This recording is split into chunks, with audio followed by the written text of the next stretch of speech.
ஒவ்வொரு பிரெக்னன்சிக்கு அப்புறம் ஒரு ரெக்கார்டிங் வந்து ரொம்ப இதுவா இருக்கும். ஸ்ட்ரெஸ்ஃபுல்லா இருக்கும். இல்ல கண்டிப்பா ஆமா இல்லையா? டைம் ஆகும். நார்மல் ஆகுறதுக்கு. ஆமா, ஆமா. இது So இமிடியேட்டா அந்த டைம் பாடுனதா இது? 2016ல தான் பாடுனது. ஸோ அதுதான் அப்போ 2ம் சின்னதா, 2வது குழந்தை கை குழந்தை.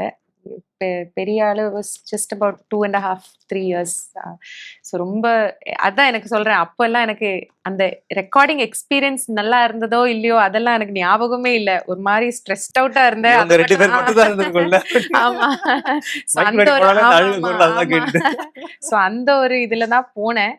பட் இப்போ யோசிக்கும் போது ரொம்ப ரொம்ப நல்லா ரிசீவ் பண்ணாங்க மக்கள். அந்த ஒரு ஹாப்பினஸ் இருக்கு. ஆசையில் ஒரு புல்வெளி வந்து அது ஆ யார கேட்டாலும் இப்ப அவங்க பிளேலிஸ்ட்ல அந்த கரெக்ட், பாட்டு இருக்கும். Correct, correct. யார போய் ஆமா. கேட்டாலும் அவங்க அது அவங்க ரொம்ப பிளேலிஸ்ட்ல ஒரு அந்த பாட்டு இருக்கும். ஃப்ரெஷ்ஷான ஒரு சவுண்ட்ல வந்த சாங்.